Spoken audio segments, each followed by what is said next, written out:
حضرت سلمان فارسی رضی اللہ تعالی عنہ سے روایت ہے کہ ماہ شعبان کی آخری تاریخ کو رسول اللہ صلی اللہ علیہ وآلہ وسلم نے ہم کو ایک خطبہ دیا۔ اس میں آپ صلی اللہ علیہ وآلہ وسلم نے فرمایا: اے لوگو، تم پر ایک عظمت اور برکت والا مہینہ سایہ افکن ہو رہا ہے۔ اس مبارک مہینے کی ایک رات شب قدر 1000 مہینوں سے بہتر ہے۔ جو شخص اس مہینے میں اللہ کی رضا اور اس کا قرب حاصل کرنے کے لیے کوئی غیر فرض عبادت اللہ کی رضا اور ثواب حاصل کرنے کے لیے افطار کرائے تو اس کے لیے گناہوں کی مغفرت اور آتش دوزخ سے آزادی کا ذریعہ ہوگا، اور اس کو روزہ دار کے برابر ثواب دیا جائے گا، بغیر اس کے کہ روزہ دار کے ثواب میں کمی کی جائے۔ آپ صلی اللہ علیہ وآلہ وسلم سے عرض کیا گیا کہ یا رسول اللہ،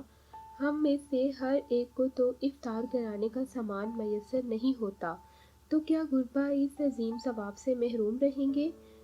آپ صلی اللہ علیہ وآلہ وسلم نے فرمایا کہ اللہ تعالیٰ یہ ثواب اس شخص کو بھی دے گا جو دودھ کی تھوڑی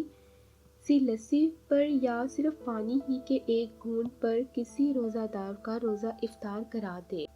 ایک اور حدیث مبارک میں ہے کہ